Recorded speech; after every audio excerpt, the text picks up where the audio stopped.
Right. Willie Roos is the CEO of Stratafin. He's going to begin the conversation today, followed by Dilen Heerschop, who's an associated DTB Incorporated Attorneys. Thank you very much, Willie.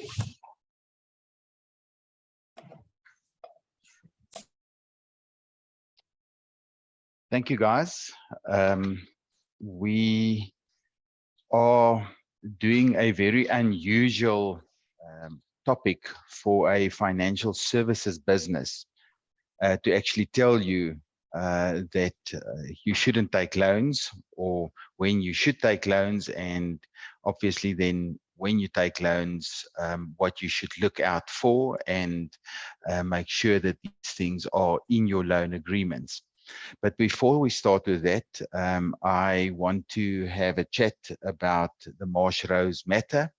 Dilen and myself attended the Supreme Court of Appeal about 4 weeks ago, and we want to just have a quick chat about the Marsh Rose.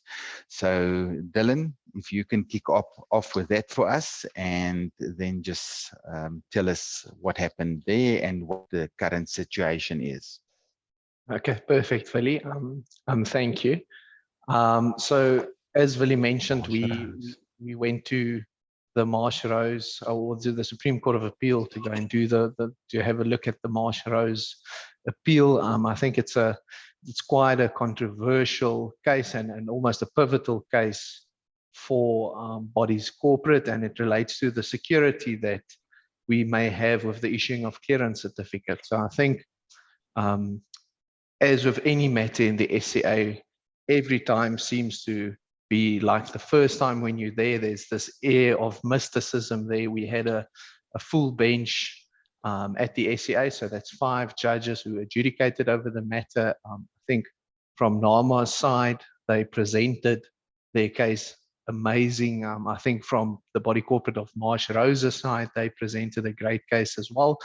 And as we can expect with any appeal matter, Steyn Miller as well and his legal counsel also presented a great argument. So I think this is a very, very pivotal case for us, and we'll have to see what's going on. Ultimately, depending on the decision that the Supreme Court of Appeal may make, it may be that we lose our security if it's a decision that doesn't favor community schemes.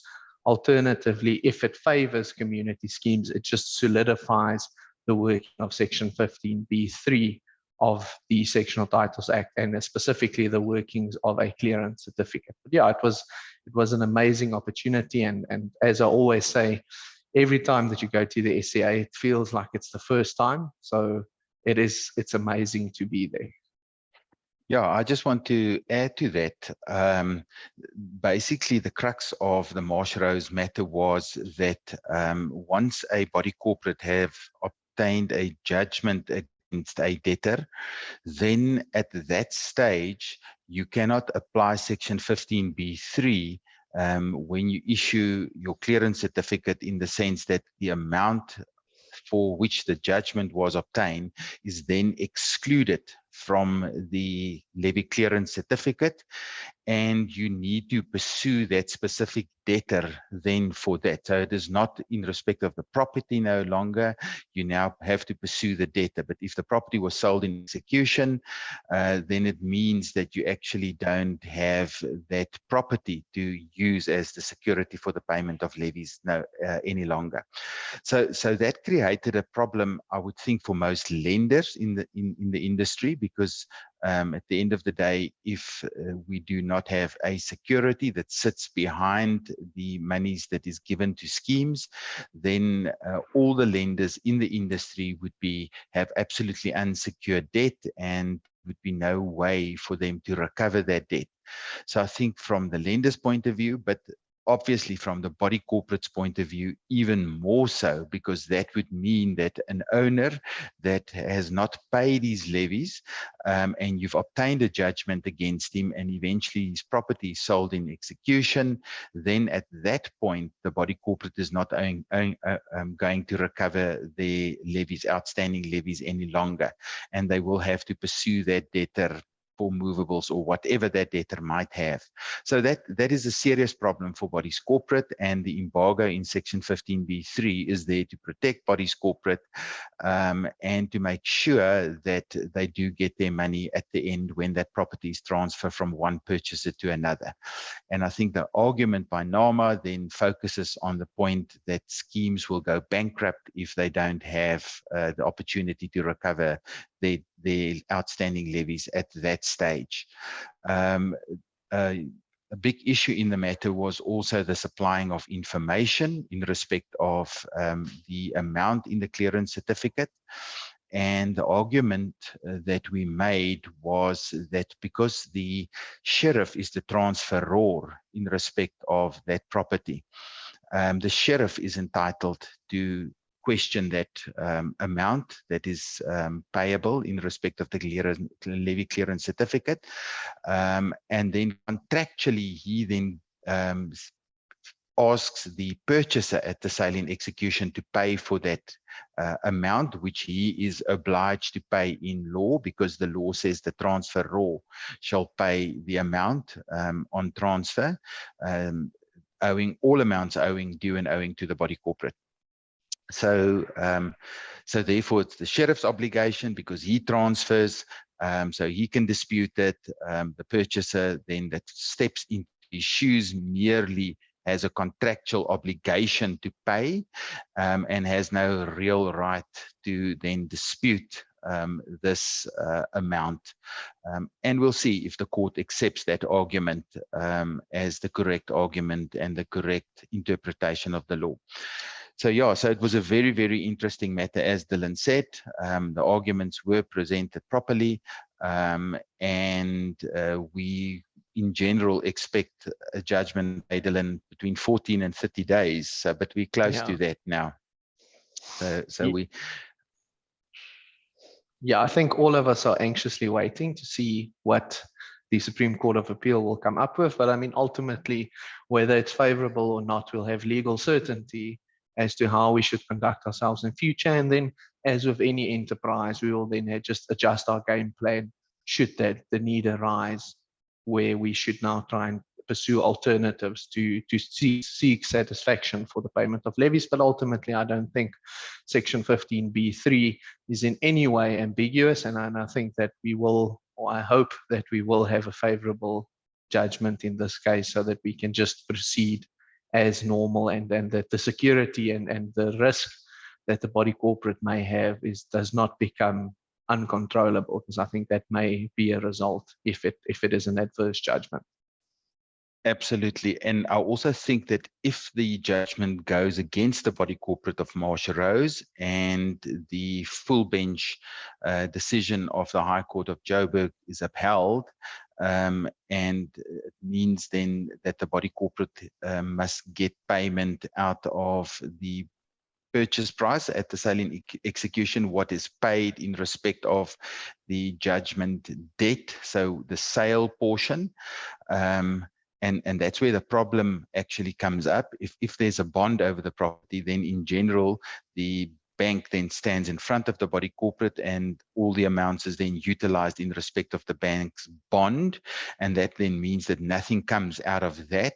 The body corporate then had their chance, they bite at the cherry in respect of what came out of the sale in execution, and they got nothing. And they can't then apply Section 15b(3) and require that payment again. And they must then pursue the debtor then in his personal capacity to try and do a Section 65, an order where the person pays monthly or whatever until the debt has then been paid. So if that becomes the law, and if that is how Section 15b(3) should be interpreted, then body corporates, there will be a need on body corporates to take far quicker action against a debtor. One will never be able to allow a debtor then to even not pay for 3 months.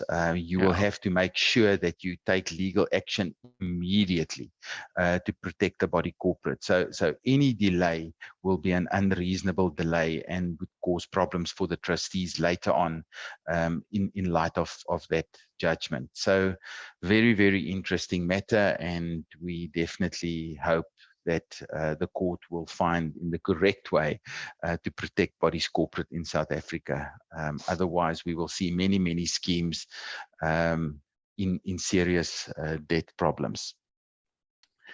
Okay, then let's start with the topic for today. So, planning to prevent a loan. Okay, so, in general, schemes get their money in the following ways. They've got an administrative budget where the day-to-day running cost is budgeted for, and then they've got their 10-year maintenance plan budget where their long-term maintenance and capital projects is planned for. And then there still is prescribed management rule 21.3a, or 21.3, where you can charge a special levy, where the trustees may do so under certain circumstances, but they can only do so if they cannot reasonably delay that levy or the amount to the next budget. And then by way of a trustees resolution, the trustees can then obtain the special levy and implement that and obtain that payment from owners in that regard. So to go back to the admin budget, things that we see from a practical point of view that cause the problems in schemes to not have money is obviously the non-payment of members of their levies. So a scheme budget for a income of 1.5 million rand, and at the end of the day, a huge percentage of owners do not pay. And you have an income on paper, but in general, you do not have the cash flow. So what we are saying is that schemes must start budgeting for the non-payment by members. They must make sure that they budget on cash flow.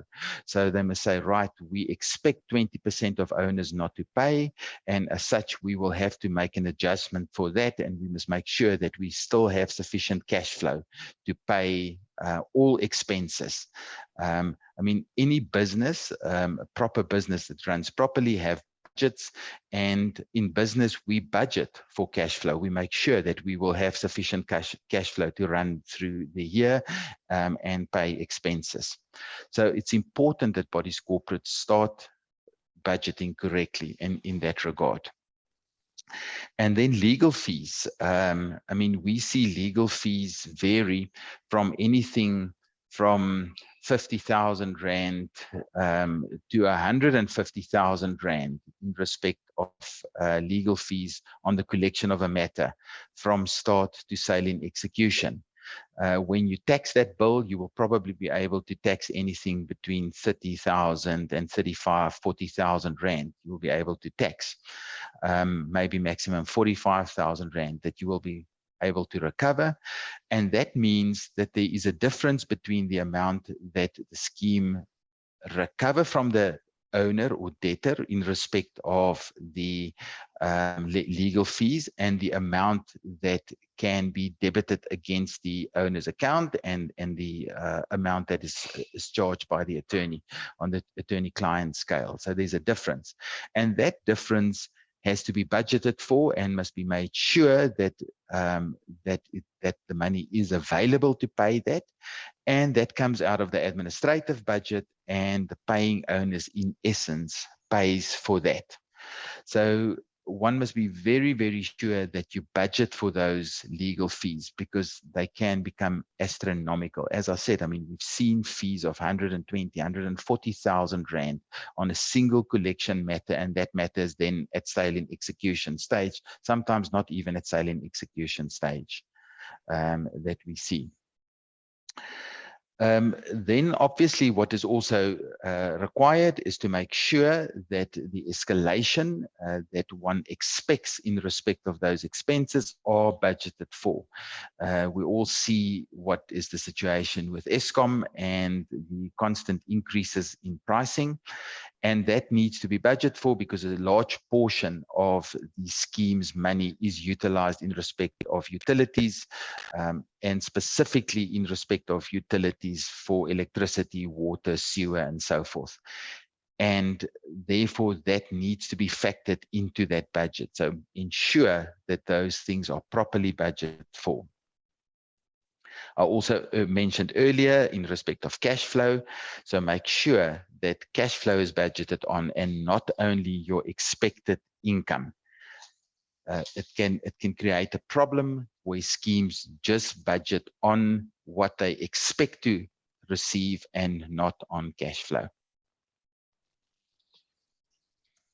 Thank you, Willie. And something I also wanted to mention about the budgeting is that it is extremely important that when one budgets it for a reserve fund, that you make sure that you cover all of the maintenance and repairs for a 10-year period. I mean, ultimately, I've seen a lot of pickles that body corporates have found themselves in because they've not budgeted for something. And now, for example, the lift breaks, but we never thought maybe we should budget for that. Maybe the lift will break at some point. So it's important that when one compiles a budget, that one considers all of the different variables in your community scheme.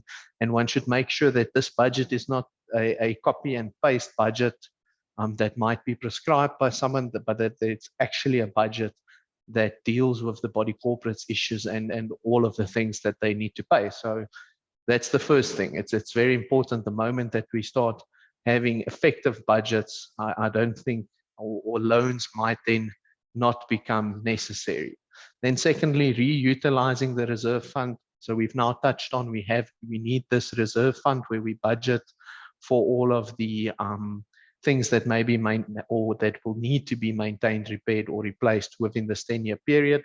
Now something happens outside of that budget, so something else that we may not have budgeted for breaks now, we can reutilize reserve funds in terms of prescribed management rule 24.5. Just go and have a look at that. The requirement is that it should be urgent maintenance.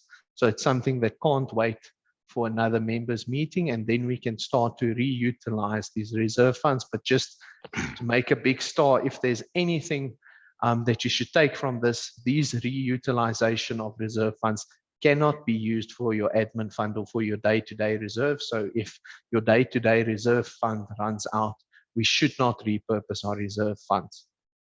Well, you're not allowed to, hey? Yeah. So I think that's just very important when we deal with reserve funds, is that we deal with it within the confines of prescribed management rule 24.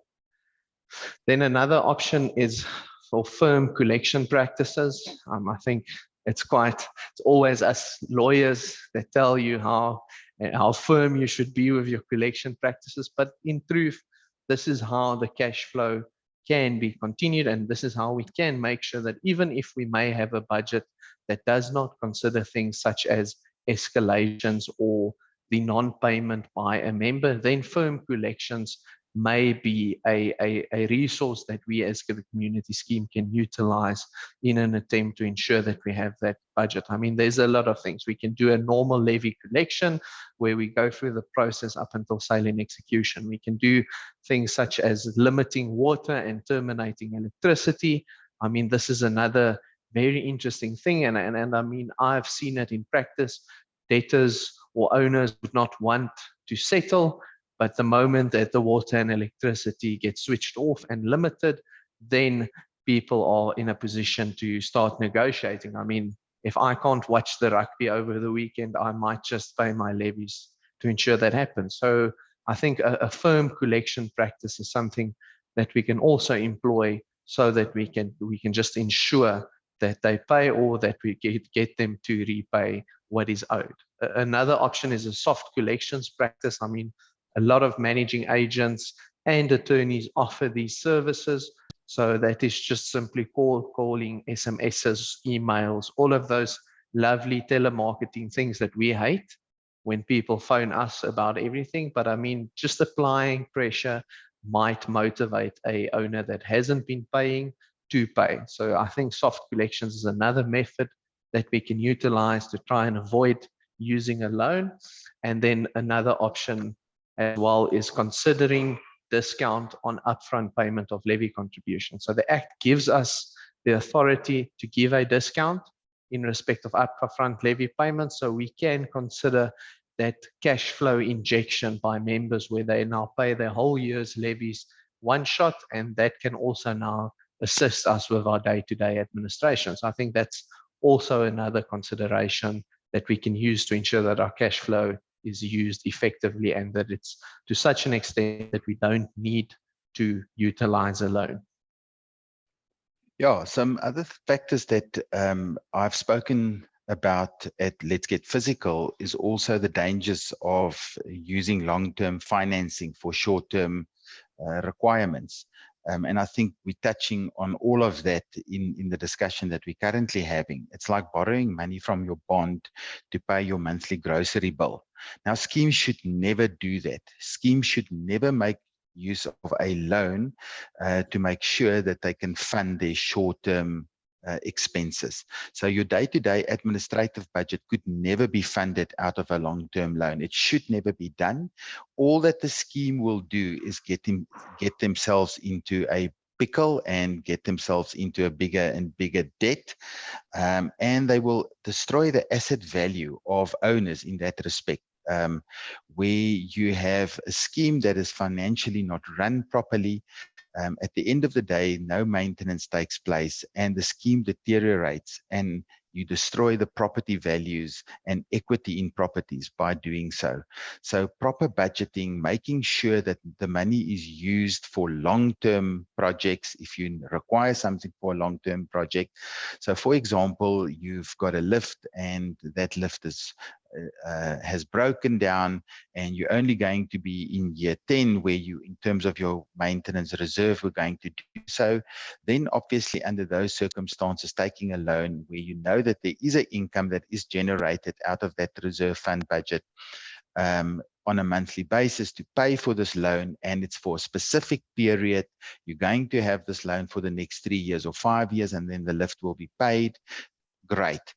But to get into a revolving credit situation where you on a monthly basis loan money for the scheme to pay its security, to pay for the water and electricity, that is just causing a debt trap and causing your scheme to actually lose value. So one must be very, very careful not to go into those type of loans. So I think from what we are saying, guys, you can understand that we are saying that a long-term loan, not such a big problem, short-term or revolving loans, levy funding type loans, those things one must be very, very careful when you look at those and make sure that you're taking a product that is not going to create bigger problems for the scheme.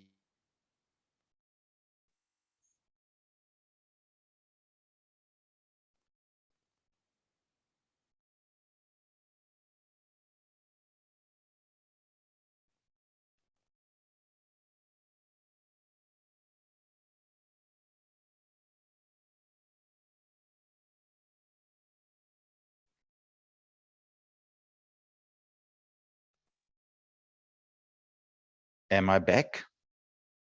Dilen, I can hear you, Willie. Yes. Thanks.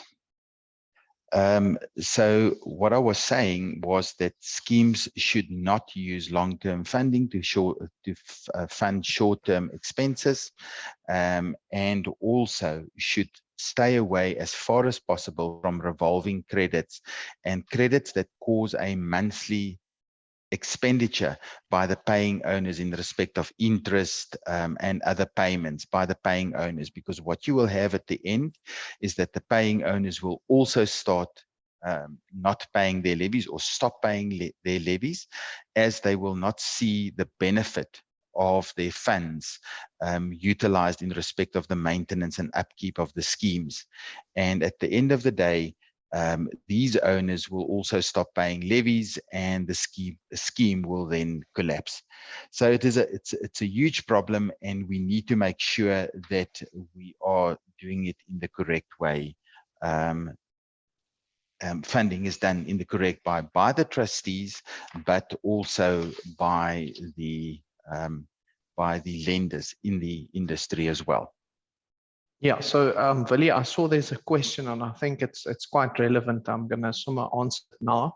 So it was a question from Jennifer where she said, I just want to get it up, but I've got the gist of it, where she said, can body corporates disconnect water and electricity? Is it not a constitutional right of the party? So just to clarify that situation, the body corporate cannot from their own accord proceed to just disconnecting it. What we need is a court order. So what happens in practice is we offer a service where we then bring this application to court and then get the court to authorize the use, the use of this vessel. So ultimately, from your own accord, you can't just walk in there and disconnect at whatever way you just want to do it. You need a court order before you can be in a position to disconnect.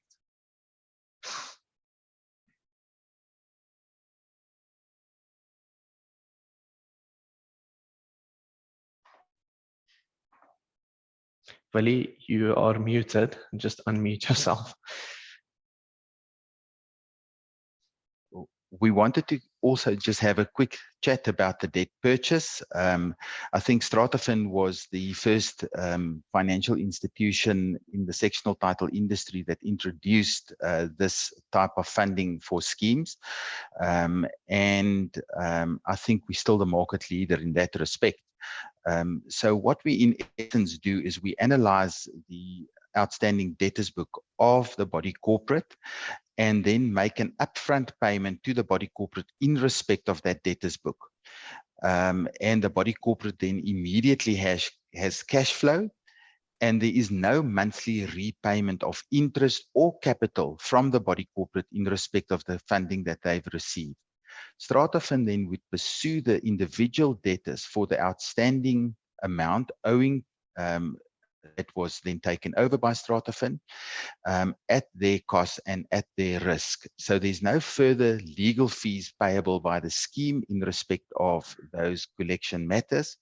Those fees fall onto Stratafin. In general, what we do is we, in our debt purchase model, make provision for the purchase of the debt at a lowered price in respect of the collection, because we've got a bulk price that we deal with firms like DTB and other firms that we deal with. And we then pay them at that rate. So schemes get the advantage of all the different matters that Stratafin has, the thousands of matters, and the price that we can negotiate with a firm of attorneys. Where a scheme might have one or two matters, we've got thousands with different firms. And in that way, we get a much better rate from the attorneys. So, and it's also on an unopposed scale. So if this matter becomes opposed, notwithstanding the fact that it has become opposed, we carry the cost of that opposed matter. So the scheme gets those benefits in respect of the debt purchase model. There's also not the payment of the monthly interest. That interest is taken into consideration in respect of the purchase price, and it's taken into consideration over the expected period of collection that we believe this matter will take. If this matter then becomes, as I said, opposed and is not collected in the period that we believe it should be collected, then it's also Stratafin's problem and no longer the body corporate's problem. So it is a very nifty way for a scheme to get cash flow and not pay further legal fees in respect of those matters, and not have a monthly burden to actually pay every month from the paying owners in respect of the interest that accrues on the normal loans or levy debt finance and so forth. So a very nice way of doing that is then in respect of the debt purchase. In general, we expect matters to be concluded between 18 and 24 months. So I think Dilen can chip in here and tell us that, I mean, between 18 to 24 months, one is doing everything in your power to get that matter into court as soon as possible. And that a collection where the matter is not pushed by people that understands the legal process and how it works can take 4 years, 5 years to actually get to fruition, to the point where the property is sold in execution. So what I can say is 18 to 24 months is the ideal. I think as a client, I'm putting myself now in the position of the trustees or the managing agent.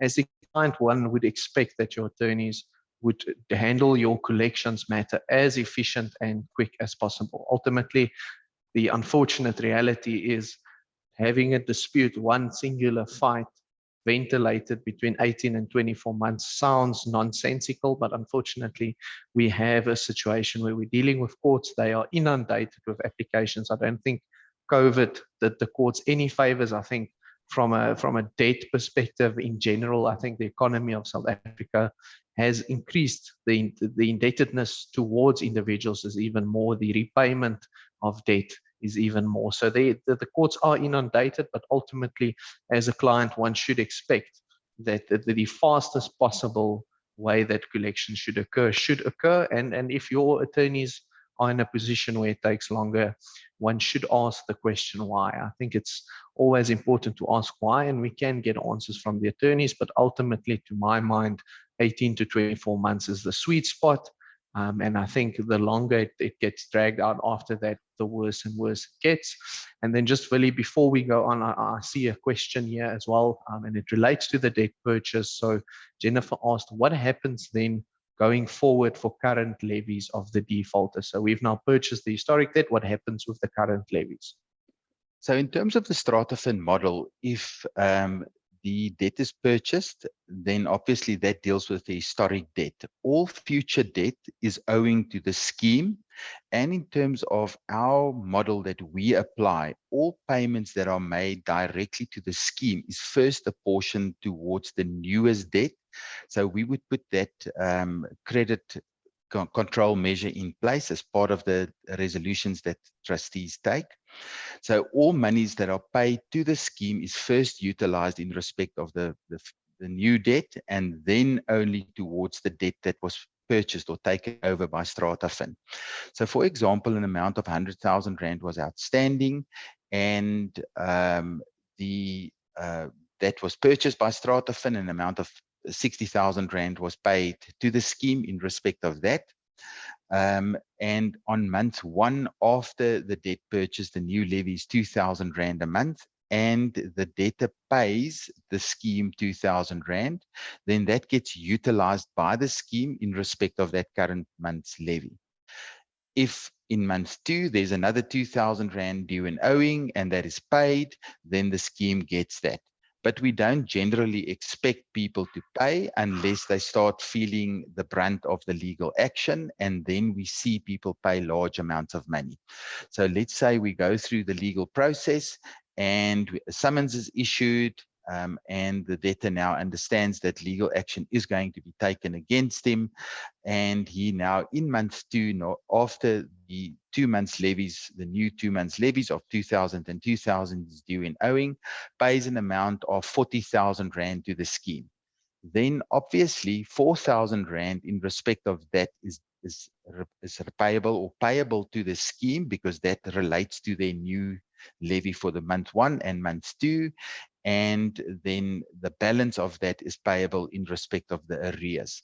So we will then reconcile that on a monthly basis and tell the scheme, this is what you have received. This relates to your new levies. This relates to your old levies. This is the amount that you must pay over from your account to us.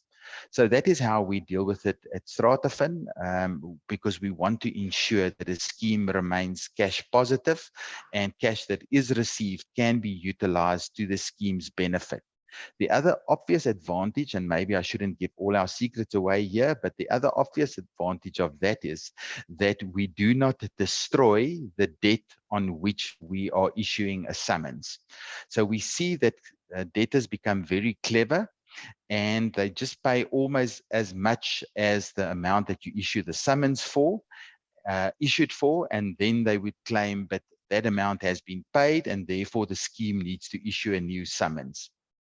And we then see that summons after summons after summons is issued by the attorneys, because the debtor just waits until that moment that that he's going to now appear in front of a court, or there's going to be an attachment of the immovable property, and he would then pay that debt, the historic debt. But then he still owes the money in for months going forward after the summons was issued, and the scheme needs to restart the process again.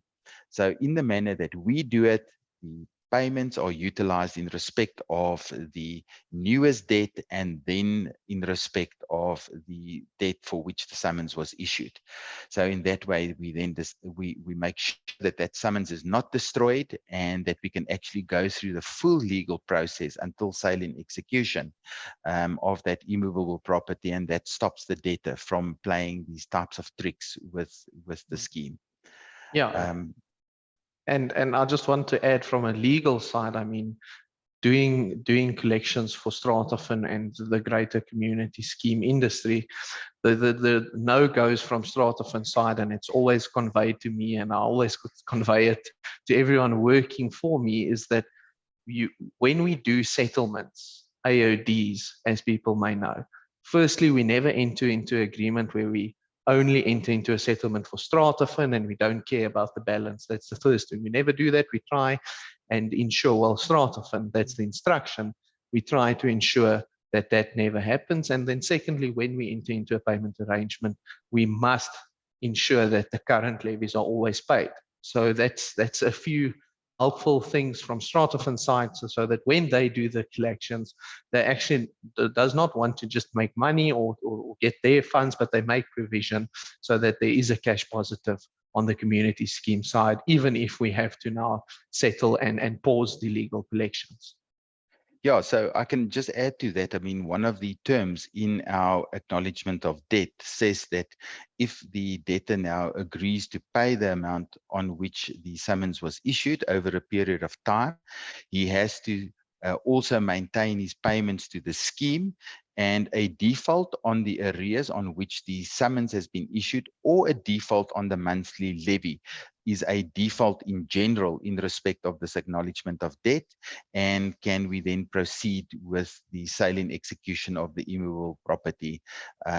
So in that way, we also try and protect the schemes, that they do get their monthly cash flow. And if this debtor is there just to play games, that at the end of the day, we will be able to proceed if he doesn't pay at the scheme, or if he doesn't pay at the attorneys that are acting on our behalf. And in that way, we ensure that the scheme remains cash positive and have money and not have to enter into further loans and so forth to try and maintain the scheme. So that is one of the other things that we utilize as well. Okay, so also just want to talk about why loans are risky. The infamous debt trap. I think I was one of the first people that started saying that schemes should try and avoid the debt trap. So what is the debt trap? The debt trap is a mechanism where a scheme is put in a situation in respect of a loan where they will perpetually pay interest, or they will not have sufficient money to pay the capital, and as such they will then remain in this indebtedness.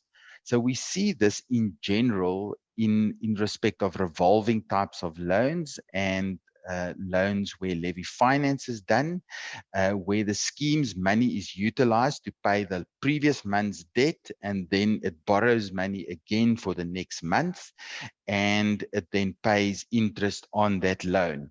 And any shortfall in levies is then accrues to the loan amount. So the loan amount just becomes bigger and bigger. And at the end of the day, the scheme on a monthly basis pays interest to a lending institution. Now, this is a typical debt trap, and it's something that schemes should avoid at all costs. One should not be in a situation where you utilize your paying owner's money merely to pay interest to a financial services institution.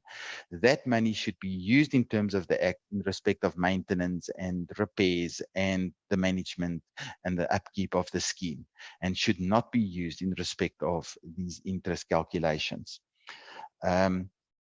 One should also make sure that when you are borrowing money in respect of your long-term loan, so if you've if you now borrowed R1 million in respect of that lift that's going to be replaced in year 10 but broke in year 3, then you should make sure that there is sufficient money that is coming in to actually pay that capital amount and interest over the period of the loan, and then walk away from it. Don't get stuck again in a trap where you will just continuously pay interest and the maintenance reserved is used in respect of that. So one must be very, very sure that you actually have the funds and that you are not putting yourself in a situation to pay interest ad infinitum. I think one of the things that Dylan and I have discussed this morning when we were chatting about it earlier on was that you should get a schedule that stipulates what was the amount of capital that you are borrowing, what rate will be paid, what interest will be paid, what is the amount that the scheme actually gets out of this, how much will be repaid in interest, how much will be repaid in admin fees. So all of these things should be put into that calculation for you to determine if this is something that a scheme should do or should not do. And in the instance where you are not certain that the scheme will actually in the long term benefit out of it, then rather stay away from this. The other thing that one needs to make sure about is also the induplum rule. So the induplum is a rule that prevents the payment of interest over and above the value of the capital. So you've got the common law versus the NCA induplo rule. So it's also important to deal with credit providers that are prepared to, that falls under the Credit Act and that are provided, that provide credit under the Credit Act and is prepared to do so, even though the transaction might fall outside the Credit Act. And we'll just have a quick chat about that a bit later on as well. But in terms of the common law in Duplo, if the debt was like the instance that we used earlier on, 100,000 Rand, then in general, your interest can run up an additional 100,000 Rand, and you can then owe 200,000 Rand in respect of the capital and interest. Once you make a payment of 10,000 Rand, your debt goes down to 190,000, and interest can run up to 200,000 Rand again. So that's in terms of the common law in Duplo. Interest can also accrue on the legal fees over and above the 200,000 Rand. So if your legal fees in respect of that matter was 50,000 Rand, and that's your tax cost, then interest on that can again run to 50,000 Rand. So the 100,000 Rand can then become 300,000 Rand, and any payment that is made then comes off that. And once the payment has been made, it can go up again. In terms of the NCA in Duplo rule, your legal fees, your costs, and all other fees plus interest can only go up to the amount in terms of the credit provided.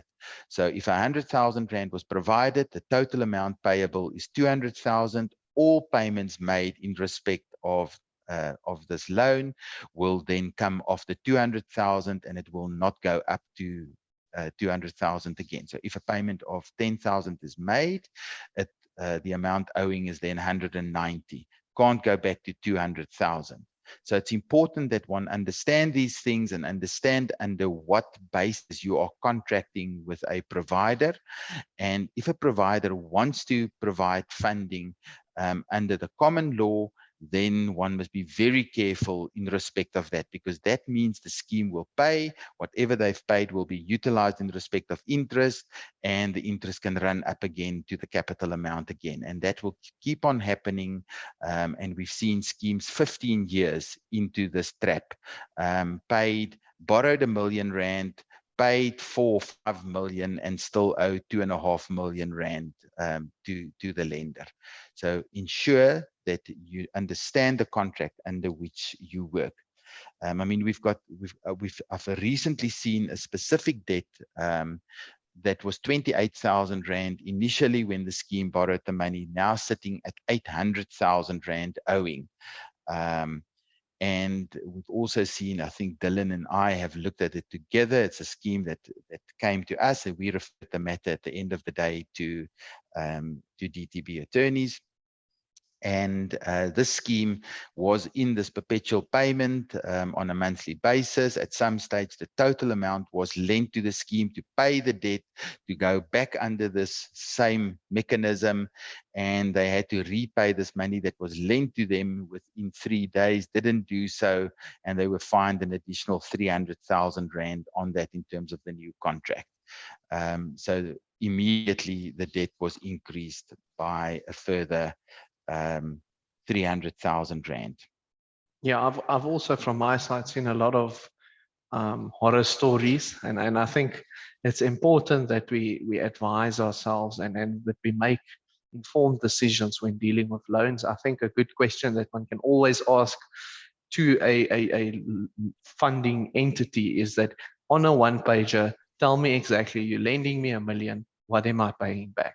Put all of the charges on an A4 page. I want to see it visually, and I think a lot of people, when you see that, you'll actually understand the predicament that one can put yourself in. I mean, when one considers the solar recently, I mean, there's a big uproar on the usage of solar, and there one can also, I've seen a few horror stories where the electricity charges, and I mean these promises that these solar installers give us, that we're going to reduce our funds, we're going to pay less. And I've seen stories where the charges actually went up by 33%. So then we might as well have endured the 20% from Eskom, and it would have been cheaper. So it's important that your solar does not keep you out in the dark as well.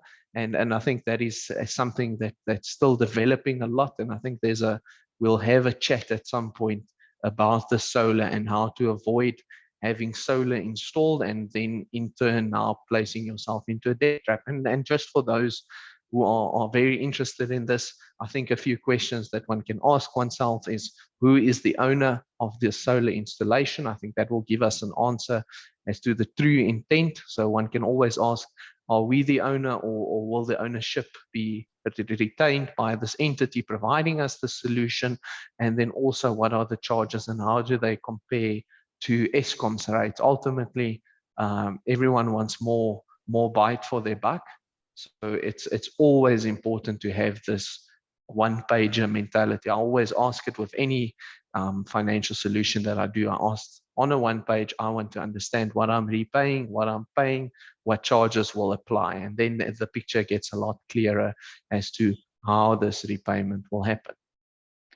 Yeah, I think the other things that we want to touch on is when is the National Credit Act applicable? So in general, the Credit Act is applicable on smaller transactions. So it's transactions that do not exceed 250,000, and where it's not a juristic person to a juristic person. So normally a lender is a juristic person, like Stratafin is a company, and a body corporate is a juristic person. It's not a natural person.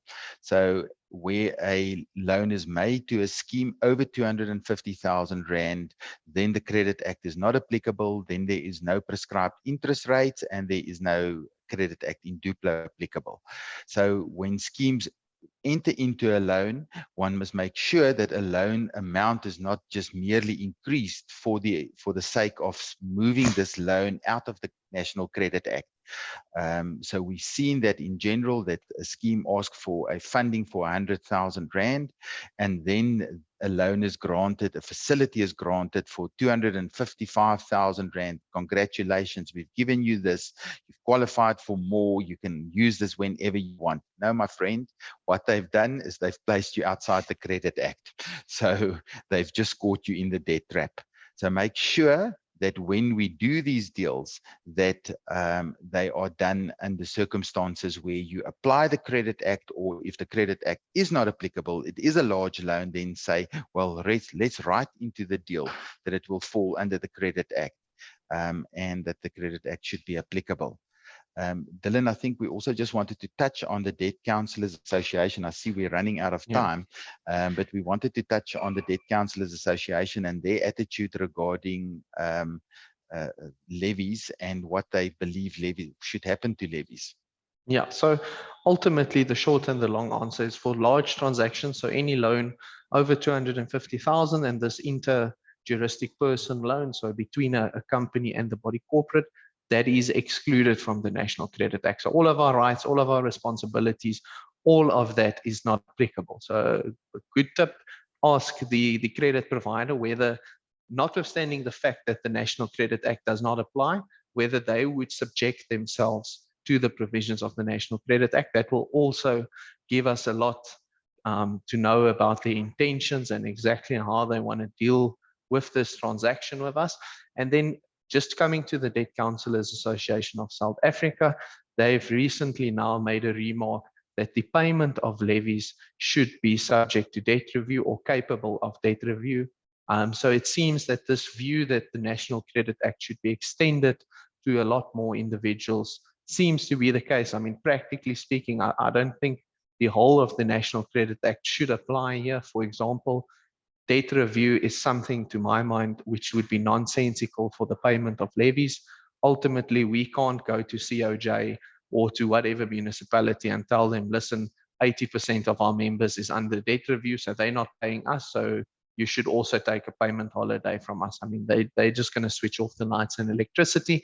But again, I think from a affordability assessment, for all of the rights or responsibilities of the credit providers, I think that part of the National Credit Act could be so helpful in community schemes, and this will ensure that most of these debt traps can be eliminated. I mean, ultimately, everyone needs to make something when they deal with any business, but it can be in an ethical manner. And I think when one subjects oneself to the National Credit Act, when you are a credit provider, I think that is a good step into the right direction so that we deal with an honest business when taking out a loan or any other form of funding. Yeah, so to then sum it up, we need to know what the size of the loan is, make sure that you don't take loans for bigger than what is required, because you can move yourself out from under the Credit Act. Understand the term of the loan. Is it going to be over a period of time? Will you pay it over a period of time? Are you paying capital and interest? And if interest is only going to be paid once the debt is collected, the capital is only going to be paid once the debt is collected, make sure that that collection is done in a sufficient and an efficient way. I would not even enter into an agreement like that, because I mean, from our side, we understand how long these things can take, and it is very difficult to actually give an accurate time period. We work on a sweet spot, like Dylan says, for 18 to 24 months, but many things can happen. So understand that process, because you do not know how long you are then going to pay interest. And if somebody else controls that process, then you are in a situation where that period can be manipulated, and you will, or the scheme will pay interest for a much longer period of time. Make sure that people that are providing the loans if it's a managing agent, that they are registered, that they have the necessary registration with the NCR to do so, or with credit providers in the industry that have the necessary registration, and that places themselves under the National Credit Regulator. So those things are important. I saw Clive ask a pertinent question as well, that debt is seen as an asset of a scheme. So it is indeed an asset. So the discounted amount, Clive, is exactly what you would pay in respect of the other loans as well, but it is limited to a specific amount. So what we are saying is we determine what the interest over the period of collection is, and the legal fee on an undefended matter over the period of the collection, and we limit the scheme's interest and expenses in that respect. So if it runs over a longer period of time, or it does cost more, the scheme gets the benefit of that.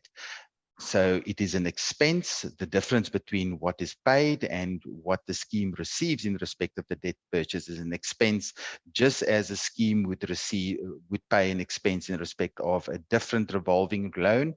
But in this instance, the scheme is limited, or the scheme's liability to pay that expense is limited to the amount that was taken off initially from the scheme. So the scheme knows what their haircut is. They understand that this is the maximum that they will pay for this money. They will not pay for the next 15 years on the same amount that they borrowed. Because in year one, if you borrow the money, you're paying the 2% interest per month. You've already, on R1 million, you've already lost the 240. Year two, you've lost another 240. Year three, another 240, and so forth. So if you've, and you still owe the capital as well. So at the end of the day, it is a mechanism to limit schemes' liability in respect of these expenses, but give them cash flow and put them in a cash positive way. We will make available as a free resource a repayment comparison calculator that you guys can utilize in respect of loans and so forth. So it will tell you, it will give you that one pager that Dylan was referring to, that will tell you this is how much, this is what I'm borrowing, this is the interest rate, this is the period of the loan, this is what I will repay, this is what the scheme will cost. So we will make that available. So that will go out after the event. I think in a day or so, we're just making it pretty for you guys. And then we'll make it available for you guys. So yeah, so any more questions? I don't know if there's any questions. I see there are. Dylan, quickly, do you want to have a look, see if there's any that... So I've got one here from Anne. Anne says, what to do when trustees take a loan but refuse to be transparent and force owners who don't need a loan into a loan? So I think the starting point here, Anne, is that you need to understand that your permission to get a loan is not a trustee's decision. It's ultimately a special resolution that needs to be taken by the members. So the lack of transparency, it seems to me that a loan has been taken out without the requisite authorization. So in those circumstances, I mean, a body corporate cannot be bound by something that trustees do outside the scope of their powers. So yeah, there is a recourse for you, but it is a bit of a pickle. And ultimately, the requirement is that you guys had to be informed beforehand in order to accept this loan. Absolutely. So then just to come back to the topic, schemes should make sure that they actually do require this money before they go and take loans. Make sure that you utilize the right loan facility type for the specific problem that you have. Make sure that you understand what your costs are in respect of this. Make sure that you understand if it falls under the Credit Act or does not fall under the Credit Act. And make sure that you know how much money you will be paying back on this before you actually go and take out a loan.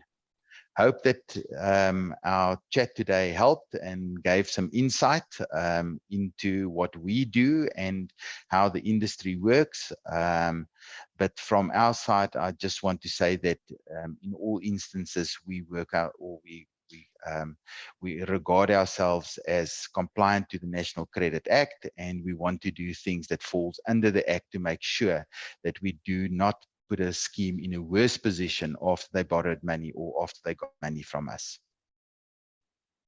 Yeah, Willie, I think just from my side also, I want to say thank you for being part of this loan. When you told me that the topic is why and when a community scheme should not take a loan, I thought that's profound in itself. And I commend Stratafin for taking the position to have these uncomfortable conversations. I mean, it doesn't make sense necessarily for your business to advise people not to take a loan, but I mean, that just shows that you guys are here to educate everyone and that this is an ethical practice that we're having.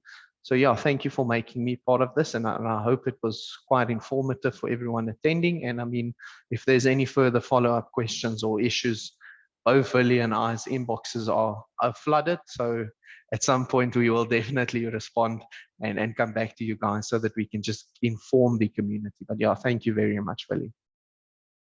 Thanks, guys. Really appreciate the opportunity.